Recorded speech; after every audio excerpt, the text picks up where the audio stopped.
ආයුබෝවන් අද අපි කතා කරන්න බලාපොරොත්තු වෙන්නේ මාධ්‍ය සාක්ෂරතාවය සහ මාධ්‍ය විචාරය පාඩමේ තවත් තෝරාගත්ත සුවිශේෂී කොටසක්. මේ කොටස අපි හඳුන්වනවා මාධ්‍ය සාක්ෂරතාවයේ තෙවදෑරුම් සිද්ධාන්ත කියලා. ඉතින් අපි මේ මාධ්‍ය සාක්ෂරතාවයේ තෙවදෑරුම් සිද්ධාන්ත හඳුනා ගැනීමට පෙර මාධ්‍ය සාක්ෂරතාවය පිළිබඳව පුංචි හැඳින්වීමක් කරගෙන ඉමු. මොකද ඒ තුලින් මාධ්‍ය සාක්ෂරතාවයේ තෙවදෑරුම් සිද්ධාන්ත ඉගෙන ගන්න අපිට පුංචි ප්‍රවේශයක් සකස් කරගන්න පුළුවන්කමක් තියෙනවා. ප්‍රධාන වශයෙන්ම මේ සාක්ෂරතාවය කියන සංකල්පය පෝෂණය වෙන්නේ වාග් විද්‍යාවත් එක්ක. එහෙම නැත්නම් භාෂාවත් එක්ක කියලා අපිට සරලව කියන්න පුළුවන්. ඒ නිසා විශේෂයෙන්ම අපි අතීතයේදී හැඳින්වුවේ භාෂාව ලිවීමට සහ කියවීමට ඇති හැකියාව සාක්ෂරතාවය විදිහට තමයි අපි හඳුනාගන්නේ. හැබැයි පුතේ මේ සාක්ෂරතාවය පිළිබඳව සිද්ධාන්තය ගිවිගිය දශක කිහිපයක් තුළ විවිධ වෙනස් ශේෂ්ත්‍රයන් වලට පැතිරලා ගිහිල්ලා තියෙනවා. උදාහරණයක් විදිහට පරිගණක සාක්ෂරතාවය, මූල්‍ය සාක්ෂරතාවය මේ ආදී විවිධ සංකල්ප පිළිබඳව ලෝ පුරා අවධානය යොමු වෙලා තියෙනවා. ඕනෑම විශේෂ ශේෂ්ත්‍රයක් පිළිබඳව, එහි භාවිතයන් පිළිබඳව අපි ලබා ගන්නා අවබෝධය අපිට සාක්ෂරතාවයේ විදිහට හඳුන්වන්න පුළුවන්. එතකොට සාක්ෂරතාවයේ බිහිවීම සහ සාක්ෂරතාවයේ ඉතිහාසය පිළිබඳව මා මීට වඩා මෙතනදී කතා කරන්න බලාපොරොත්තු වෙන්නේ නැහැ. මොකද අපේ පාඩම මාධ්‍ය සාක්ෂරතාවය නිසා. එතකොට 1960 70 දශකවලදී රුසියාව සහ බ්‍රසීලයේ විද්වතුන් දෙදෙනෙක් විසින් මේ මාධ්‍ය සාක්ෂරතා අධ්‍යයනය කියලා විෂයක් මුල්වරට හඳුන්වා දෙනවා ලෝකයට. මොකක්ද පුතේ මේ මාධ්‍ය සාක්ෂරතාවය කියලා විෂයක් හඳුන්වා දීමේ බලාපොරොත්තු වෙන්නේ? ඔබට මේ විෂය ඉගෙන ගන්න දරුවෙක් විදිහට තේරෙනවා ඇති මේ ගෙවී ගිය දශක කීපය තුළ එහෙම නැත්නම් අවුරුදු 50ක 60ක ඉතිහාසය තුළ තොරතුරු භාවිතා කිරීම ඉතා විශාල වශයෙන් සංවර්ධනය වෙලා තියෙනවා.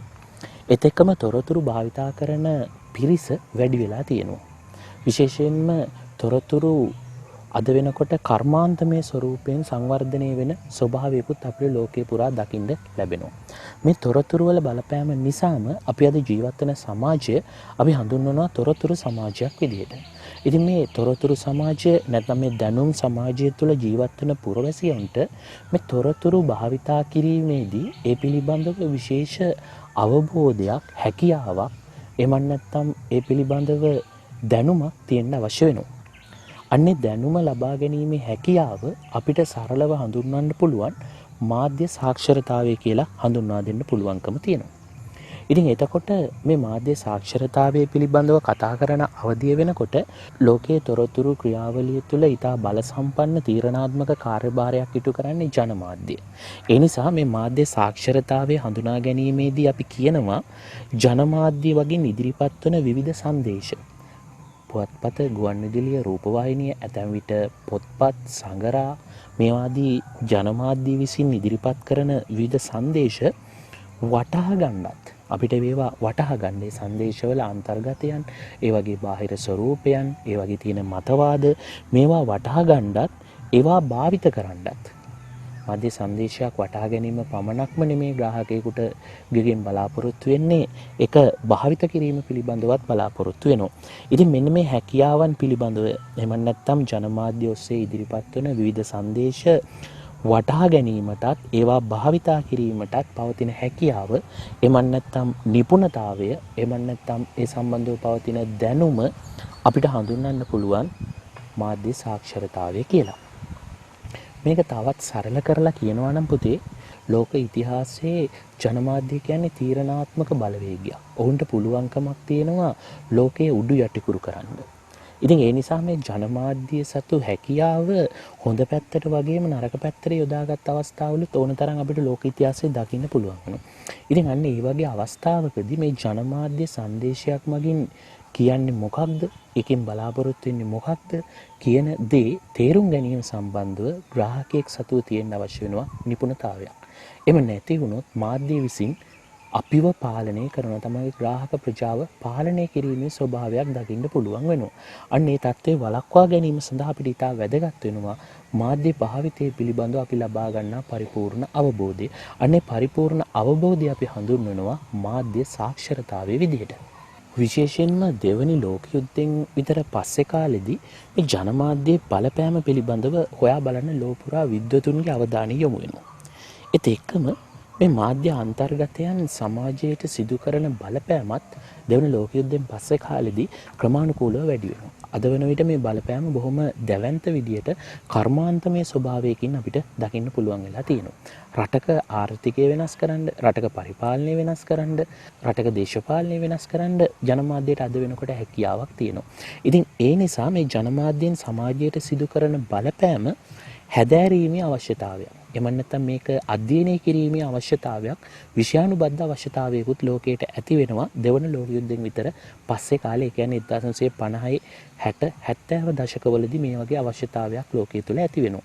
මෙන්න මේ අවශ්‍යතාවයේ ප්‍රතිඵලයක් විදිහටත් මාධ්‍ය සාක්ෂරතාවය කියන විෂය එම නැත්නම් අධ්‍යයන ශිල්ප ක්‍රම ලෝකයට බිහි වුණා කියලා අපිට හඳුනා ගන්න පුළුවන්කමක් තියෙනවා. ඒත් එක්කම මේ ගෙවි ගිය කාලය තුළ තවත් විශේෂ දෙයක් වෙනවා. තාක්ෂණයේ දියුණුව උපරිම තලයකට යෑමත් එක්ක, විශේෂයෙන්ම මේ ආංකික තාක්ෂණය වගේ දේවල් බිහිවීමත් එක්ක ජනමාධ්‍ය හා සමානුපාතිකවම, එහෙම නැත්නම් සමහර වෙලාවට ජනමාධ්‍යයටත් වඩා වැඩියෙන් සමාජයට බලපෑම් කරන්න පුළුවන් තවත් තොරතුරු හෝමාරු ක්‍රමවේදයක් සකස් වෙනවා. අපි ඒක හඳුන්වනවා නව මාධ්‍ය කියලා. එතකොට 1990 දශකයේදී අන්තර්ජාලය නිර්මාණය වෙන්න පෙර මාධ්‍ය සාක්ෂරතාවය හඳුනා ගැනීමේදී අපි ජනමාධ්‍ය වලින් සිදුවෙන බලපෑමට මුල් තැන දුන්නා. හැබැයි මේ ගෙවි ගිය දශක කිහිපය තුල අපිට අද වෙනකොට ජනමාධ්‍යෙන් සිදුවෙන බලපෑම තරම්ම නවමාධ්‍යෙන් සමාජයට සිදුවෙන බලපෑමකුත් හඳුනා ගන්න පුළුවන්. ඒ නිසා නූතන සමාජය තුළ මාධ්‍ය සාක්ෂරතාවය අර්ථ ගන්නවා ගැනීමේදී අපිට ජනමාධ්‍ය මගින් සිදු කරන තොරතුරු ක්‍රියාවලියට විතරක් මේක ලඝු කරන්න පුළුවන්කමක් නැහැ. ඒ නිසා අපිට සිද්ධ වෙනවා මේක ජනමාධ්‍යෙන් එහාට ගිහිල්ලා නවමාධ්‍ය, සමාජ මාධ්‍ය මේ වගේ දේවලුත් මේකට සම්බන්ධ කරලා අපිට මේ මාධ්‍ය සාක්ෂරතාවය කියන සංකල්පය ඉගෙන ගන්න වෙනවා. ඉතින් ඒ නිසා රූපවාහිනිය, ගුවන්විදුලිය, පුවත්පත, වෙළඳ දැන්වීම්, චිත්‍රපට, ඒ වගේම ආංකික තාක්ෂණයේ මුල් කරගෙන අන්තර්ජාලය පාවිච්චි කරන්න නිර්මාණය වෙලා තියෙන මේ සියලුම මාධ්‍යවල අඩංගු වෙන ශ්‍රව්‍ය දෘශ්‍ය සංකේත, එහෙම නැත්නම් මේ ශ්‍රව්‍ය දෘශ්‍ය කේත අවබෝධ කරගැනීමේ හැකියාව මාධ්‍ය සාක්ෂරතාවයේ විදිහටයි අපිට හඳුන්වන්න වෙන්නේ. දැනට දශක 4කට විතර පෙර මාධ්‍ය සාක්ෂරතාවයේදී පුවත්පත හඳුනාගත්තේ මුද්‍රිත මාධ්‍යයක් විදිහට. හැබැයි අද වෙනකොට පුතේ පුවත්පතේ අපිට අන්තර්ජාල සංස්කරණයක් තියෙනවා. එතකොට අද වෙනකොට පුවත්පත නව මාධ්‍ය තුල හෝමාරු වෙන දෙයක් බවටත් පත් වෙලා තියෙනවා. ඒ නිසා අපි අද වෙනකොට මේ සියල්ල හැඳින්වීම සඳහා ශ්‍රව්‍ය දෘශ්‍ය සංකේත කියන වචනය පොදුවේ පාවිච්චි කරන්න පුළුවන්. එතකොට මේ ආංකික තාක්ෂණය මුල් කරගෙන හෝමාරු වෙන ජනමාධ්‍ය, නවමාධ්‍ය, සමාජ මාධ්‍ය, ඊට පරිබාහිර වෙනත් දේවල්, පරිගණක, ඒව ජංගම දුරකථන තුල අඩංගු තොරතුරු, මේ සියලුම දේවල් අපිට ගොනු කරගන්න පුළුවන් ශ්‍රව්‍ය දෘශ්‍ය සංකේත කියන වචන දෙක ඇතුලේ. ඒ නිසා අපි අද හඳුන්වනවා මේ ශ්‍රව්‍ය දෘශ්‍ය සංකේත පෞද්ගලිකවම අර්ථ ගන්නවා ගැනීමේ හැකියාව. එහෙම නැත්නම් මේ සංකේත වලින් කියවෙන දේ මට අර්ථ ගන්නවා ගැනීමේ හැකියාව. එහෙම නැත්නම් මා විසින් අවබෝධ කර ගැනීමේ හැකියාව අපි හඳුන්වනවා මාධ්‍ය සාක්ෂරතාවයේ විදිහට. ඉතින් මෙහෙම ගත්තාම මාධ්‍ය සාක්ෂරතාවය ගැන තවත් බොහෝ අර්ථකථන තියෙනවා. මෙතනින් විශේෂයෙන්ම අපිට මාධ්‍ය සාක්ෂරතාවය පිළිබඳ සාර්ථක අර්ථකථනයක් විදිහට හඳුන්වන්න පුළුවන් යුරෝපා කොමිසම විසින් ඉදිරිපත් කරලා තියෙන මාධ්‍ය සාක්ෂරතාවය පිළිබඳ අර්ථකථනය. යුරෝපා කොමිසමේ අර්ථකථනයට අනුව මාධ්‍ය සාක්ෂරතාවය කියනකොට සඳහන් වෙනවා මාධ්‍යයෙන් සෑම ආකාරයකින්ම ඉදිරිපත් කරන සංදේශ පරිහරණය කිරීමට, විශ්ලේෂණය කිරීමට, ඇගයුමට හා නිර්මාණය කිරීමට ලබා ගන්නා හැකියාව කියලා. ඒ කියන්නේ ශේෂ්ත්‍රයන් 4ක් පිළිබඳව මෙතනදී කතා බහට ලක් වෙනවා. මොනවද මේ ශේෂ්ත්‍රයන් 4? මාධ්‍යයෙන් අපිට ලැබෙන සංදේශයක් පරිහරණය කරන්න. ඊළඟට විශ්ලේෂණය කිරීමට, ඇගයුමට හා නිර්මාණය කිරීමට. ඒ කියන්නේ පුතේ අපිට මාධ්‍යයෙන් ලැබෙන සංදේශ පරිහරණය කිරීමේ හැකියාව අවශ්‍ය වෙනවා. අද බොහෝ විට මාධ්‍ය පරිහරණය පිළිබඳව අපි තුල තියෙන අවබෝධයකට වඩා අනවබෝධයක්. විශේෂයෙන්ම ජංගම දුරකථනය වගේ සමාජ මාධ්‍යයක ඍජුවම සම්බන්ධ වෙන උපකරණ අවභාවිතා කිරීම නිසා සමාජය තුළ අපිට බොහෝ විට ඛේදනීය සිදුවීම් අහන්න දකින්න ලැබෙනවා. ඒ වගේම රූපවාහිනිය, ගුවන්විදුලිය, පුවත්පත වගේ ජනමාධ්‍ය පරිහරණය කිරීමේ ක්‍රමානුකූල අවබෝධයෙන් තොරවීම, ඒ වගේම අපි සංදේශ වැරදි විදියට අවබෝධ කරගන්නවා. ඒ වගේම මාධ්‍ය සංදේශ තුළ තියෙන සමහර විසඳුම් අපි ජීවිතයේ සිදුවීම් වලට ආදේශ කරගන්න උත්සාහ කරනවා. මෙන්න මේ වගේ බොහෝ තත්ත්වයන් ඇති වෙන්නේ මාධ්‍ය පරිහරණය කිරීමට අපි තුළ තියෙන අනවබෝධය නිසා කියලා අපිට හඳුන්වන්න පුළුවන්. ඒත් එක්කම මාධ්‍ය සංදේශ විශ්ලේෂණය කිරීමේ හැකියාව. සංදේශයක් අප වෙතට ලැබුණු පමණින්ම ඒ ආකාරයෙන්ම ග්‍රාහකයා විසින් බාරගත යුතුද නැතිනම් බාරගත් නේද කියන ගැටලුව අද අපි ඉදිරියේ තියෙන දැවැන්ත ප්‍රශ්නයක්. මොකද සමාජ මාධ්‍ය තුළ බොහෝ විට තියෙනවා ව්‍යාජගිනු ෆේක් account විවිධාකාර වාණිජ අරමුණු අපේක්ෂාවෙන් ජනතාව මුලා කිරීමේ අපේක්ෂාවෙන් විවිධ අවස්ථාවන්වල ව්‍යාජ තොරතුරු තියෙනවා. සමහර වෙලාවට ජනමාධ්‍ය තුලින් ග්‍රාහකයා වෙතට ලැබෙන තොරතුරු විවිධ මතවාදයන් මත පිහිටමින් දොරටුපාලකයන්ගේ බලපෑමත් එක්ක නිර්මිත තොරතුරු. මෙන්න මේ වගේ අවස්ථාවන් වල අපිට නැවත සැරයක් හිතලා බලන්න වෙනවා මාධ්‍යෙන් ලැබෙන සංදේශයක් අපි එකෙල්ලේම පිළිගත යුතුයිද කියලා. එහෙම නැත්නම් මේ සංදේශය අපි පිළිගැනීමට පෙර එහෙම නැත්නම් මේ ලබා ගැනීමට පෙර අපි තුල තියෙන මනා විශ්ලේෂණය කර ගැනීමේ හැකියාව. ඉතින් ඒ නිසා අපිට අනිවාර්යයෙන්ම අද දවසේ ඊටම වැදගත් අවබෝධයක් තියෙන්න ඕනේ මේ මාධ්‍ය සංදේශයක් කොහොමද අපි විසින් විශ්ලේෂණය කරගන්නේ කියන එක සම්බන්ධව. මේ විශ්ලේෂණය කරගැනීමේ අවබෝධය අපිට නිකම්ම ලැබෙන දෙයක් නෙමෙයි. දීර්ඝ කාලයක් මාධ්‍ය සංදේශ පරිහරණය කිරීමේදී උදාහරණයක් විදිහට ප්‍රකාශ කරනවා නම් දිවයිනේ ප්‍රමුඛ පෙළේ රූපවාහිනී නාලිකාවන් කීපයක ප්‍රවෘත්ති විකාශනයන් අපි සලකා බැලුවොත් ඒවා පිළිබඳව ඔබේ නිවසේ සිටින වැඩිහිටියන් විවිධාකාර නම් වලින් ඒවා හඳුන්වා තිබෙනවා. අහවල් ප්‍රවෘත්ති විකාශය රජයට පක්ෂපාතී, අහවල් ප්‍රවෘත්ති විකාශය විපක්ෂයට පක්ෂපාතී, අහවල් ප්‍රවෘත්ති විකාශය තුළ තියෙන දේශපාලනික තොරතුරු, අහවල් ප්‍රවෘත්ති විකාශය තුළ තොරතුරු ඉදිරිපත් කරන්නේ එක්තරා මතවාදයකින් මේ ආදී වශයෙන් නිවසේ සිටින වැඩිහිටියන් විවිධාකාර විදිහට මේ මාධ්‍ය හඳුන්වනවා. ඔව් ඒක එක්තරා විදිහකට අපිට හඳුන්වන්න පුළුවන් මේ විශ්ලේෂණය කිරීමේ තත්වයක් කියලා. නමුත් මේ විශ්ලේෂණය කිරීමේ තත්වය පිළිබඳව කියද්දී ග්‍රාහකයා තුළ විශ්ලේෂණය කරගැනීමේ ක්‍රමයක් තියෙන්නත් අවශ්‍ය වෙනවා. දැන් උදාහරණයක් විදිහට අපි පිහිටා සිටින දැඩි ආගමික අන්තවාදයක් මත අපි යම්කිසි තොරතුරක් විශ්ලේෂණය කරගන්නවා නම් ඒක සාධාරණ විශ්ලේෂණයක් විදිහට හඳුන්වන්න බෑ. ඒ නිසා මේ විශ්ලේෂණය කියන කාරණාවේදී මාධ්‍ය සංදේශ විශ්ලේෂණය කර ගැනීම ඉතා සියුම් ලෙස අධ්‍යයනය කළ යුතු කාරණාවක්. ඒ හැකියාව අපිට ලැබෙන්නේ දීර්ඝ කාලයක් මාධ්‍ය අධ්‍යයනයේ විෂයත් සමග සිටීමෙනුත් මාධ්‍ය භාවිතය පිළිබඳ ප්‍රායෝගික අවබෝධයෙනුත් තමයි මේ විශ්ලේෂණය කිරීමේ හැකියාව අපිට ලැබෙන්නේ. ඒත් එක්කම ඇගයුම හා නිර්මාණය කිරීම. අපිට පුළුවන්කමක් තියෙනවා මාධ්‍ය සංදේශයක් ඇගීමකට ලක් කරන්න. විශේෂයෙන්ම තුන්වෙනි ලෝකයේ රටවල නැත්නම් මේ ආසියාවේ රටවල ග්‍රාහකයන් තුළ ලැබෙන ලොකු දුර්වලතාවයක් මාධ්‍ය සංදේශ ඇගීමට ලක් කරන්නේ. ග්‍රාහකයාගේ පුළුල් ප්‍රතිපෝෂණයක් මාධ්‍ය වෙත ලැබෙන්නේ නැහැ. ඒ නිසා මාධ්‍ය Tamanට හිතන ආකාරයට ක්‍රියාත්මක වෙනවා. රූපහිනී වැඩසටහන් හිතන වෙලාවට නවත්තනවා, හිතන වෙලාවට වෙළඳ ප්‍රචාරණ දැන්වීම් වලට යොමු වෙනවා, හිතන විදිහට ඒ කට්ටිය වැඩසටහන් වෙනස් කිරීම වලට ලක් කරනවා. මේ වගේ විවිධාකාර දේවල් තියෙනවා. නමුත් ග්‍රාහකයෝ මේ වෙලාවට නිහඬයි.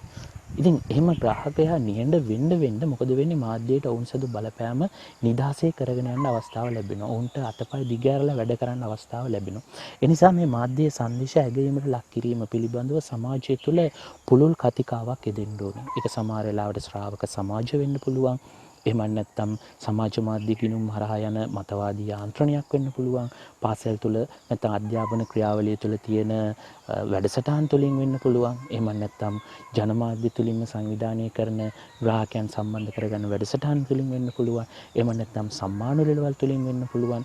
එහෙම නැත්නම් මාධ්‍ය පර්යේෂණ කරන ආයතන තුලින් වෙන්න පුළුවන්. මේ කවරෝ ආකාරයකින් මාධ්‍ය සංදේශ ඇගීමට ලක් කිරීමේ පූර්ණ අයිතියක් ග්‍රාහකයාට ලැබෙනවා නම් ඒකත් මෙතනදී ඊටාම වැදගත් වෙනවා මාධ්‍ය සාක්ෂරතාවේදී.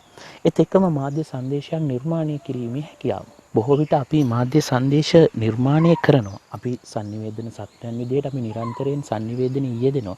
නමුත් මාධ්‍ය සංදේශයක් නිර්මාණය කිරීමේදී ඒ තුළ අඩංගු වී යුතු සංවිතිය පිළිබඳව එමගින් බලපෑමක් ඇති කරන ආකාරය පිළිබඳව ඒ සාර්ථක සංදේශයක් කරගන්න විදිය පිළිබඳව ඒ තුළ හොඳ ප්‍රතිපෝෂණ ප්‍රතිචාර ක්‍රියාවලියක් ඇති කර ගැනීම පිළිබඳව ඒ තුළ මතවාද ඇති කිරීම සම්බන්ධව මේ ආදී කාරණා බොහෝ ශේෂ්ත්‍රයන් අපි සලකා බලන්න අවශ්‍යයි.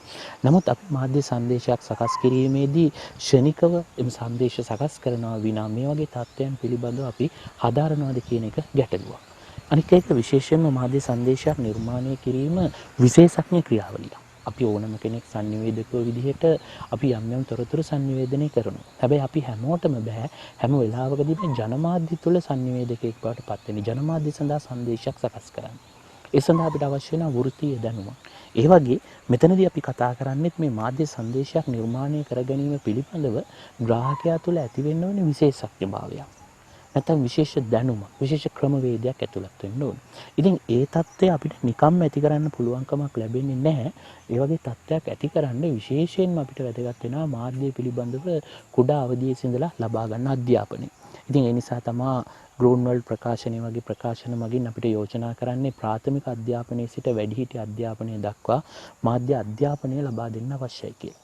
මොකද මේ මාධ්‍ය අධ්‍යාපනය කියන විෂය තුලින් අපිට ලැබෙන අමතර ප්‍රතිලාභය තමයි මාධ්‍ය සාක්ෂරතාවය. මාධ්‍ය අධ්‍යාපනයේදී අපි මාධ්‍ය ක්‍රියාවලිය පිළිබඳව, මාධ්‍ය හැසිරීම පිළිබඳව මේ ආදී බොහෝ කරුණු ශේෂ්ත්‍රයන් ආවරණය කරගෙන යනකොට ඒ තුලින් අප තුළ ඇතිවන පරිචය එහෙම නැත්නම් ඇතිවන විශේෂ නිපුණතාවය අපි හඳුන්වනවා මාධ්‍ය සාක්ෂරතාවය කියලා. ඉතින් ඒ නිසා මේ මාධ්‍ය සාක්ෂරතාවයේදී අපිට මාධ්‍ය අධ්‍යාපනය පිළිබඳ විෂයානුබද්ධ දැනුමත්, මාධ්‍ය ක්‍රියාකාරීත්වය පිළිබඳ ප්‍රායෝගික අවබෝධයක් කියන කාරණා ඔක්කොම සමානව තියෙන්න අවශ්‍ය වෙනවා.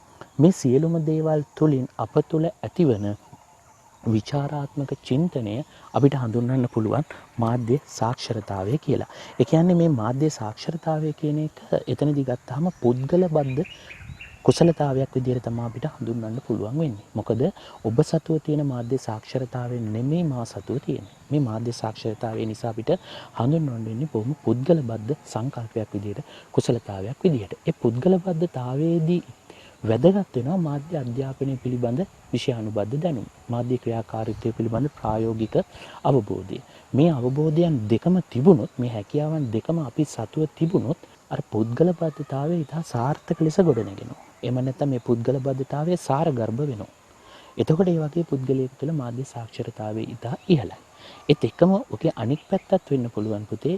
මාධ්‍ය අධ්‍යාපනයේ නැති වුණොත්, මාධ්‍ය භාවිතය පිළිබඳ ප්‍රායෝගික කුසලතාවයක් නොමැතිව හොත් ඔහු තුළ ඇතිවන පුද්ගලබද්ධතාවය ඉතා අසංවර්ධිත තත්ත්වයක පිහිටයි. එවැනි පුද්ගලයෙකුගේ මාධ්‍ය සාක්ෂරතාවය ඉතා දුර්වල තැනකටපත් වෙනවා. ඉතින් ඒ නිසා මේ මාධ්‍ය සාක්ෂරතාවය පිළිබඳ ජේම්ස් පෝටර් 2011 වර්ෂයේදී ඉදිරිපත් කරන අදහසක් තුළ තියෙනවා මාධ්‍ය සාක්ෂරතාවයේදී මාධ්‍ය සංදේශ අර්ථකථනය කර ගැනීම හා අප කොතරම් දුරට මාධ්‍යයට විවෘතද යන්න පිළිබඳව ගොඩනැගෙන පර්යාලෝකයේ මාධ්‍ය සාක්ෂරතාවයයි කියලා. ඒත් එක්කම හොයි අදහස ඊළඟ පියවරේදී කියනවා පර්යාලෝක ගොඩනගා ගනු ලබන්නේ අපගේ දැනුම් ව්‍යුහය මතයි. ඒ කියන්නේ පර්යාලෝකයක් කියලා කියන්නේ නිර්ණායකයක් වගේ දෙයක් නේ අපි හඳුනාගන්නේ. එහෙනම් මාධ්‍ය සංදේශ අර්ථකථනය කර ගැනීම සහ අපි කොයිතරම් දුරට මාධ්‍යත් එක්ක සම්බන්ධයිද කියන කාරණා දෙක පිළිබඳව අපි තුල තියෙන දැනුම, අපි තුල තියෙන අවබෝධය තමයිලු මාධ්‍ය සාක්ෂරතාවය. එතකොට අවබෝධය සහ දැනුම පුද්ගලයාගෙන් පුද්ගලයාට වෙනස් වෙනවා. ඒ නිසා ජේම්ස් පෝටර් කියනවා පර්යාලෝක ගොඩනැගෙන්නේ අපගේ දැනුම් ව්‍යුහය මත කියලා. ඒ කියන්නේ ඔබට නැවත සැරයක් මම අර කලින් කිව්ව අදහස පැහැදිලි වෙනවා. මාධ්‍ය සාක්ෂරතාවය කියන්නේ පුද්ගලබද්ධ කුසලතාවයක්. ඒක ගොඩනැගෙන්නේ අනිවාර්යයෙන්ම අපගේ පෞද්ගලිකත්වයේ මත. මාධ්‍ය සාක්ෂරතාවය පිළිබඳව මීට එහා අද දවසේ කතා කරන්න අවස්ථාවක් ලැබෙන්නේ නැහැ. මොකද මේක ඉතා පුළුල් මාතෘකාවක්. නමුත් අද දවසේ අපේ ප්‍රධාන අරමුණ වෙන්නේ මාධ්‍ය සාක්ෂරතාවයේ තෙවදෑරුම් සිද්ධාන්ත හඳුනා ගැනීම. ඉතින් මේ තෙවදෑරුම් සිද්ධාන්ත හඳුනා ගැනීම සඳහා ප්‍රවේශයක් විදිහට මාධ්‍ය සාක්ෂරතාවය පිළිබඳව පොඩි අවබෝධයක් ලබා ගැනීමේ මතක් කිරීමක් තමයි මම මේ කරගෙන ගියේ.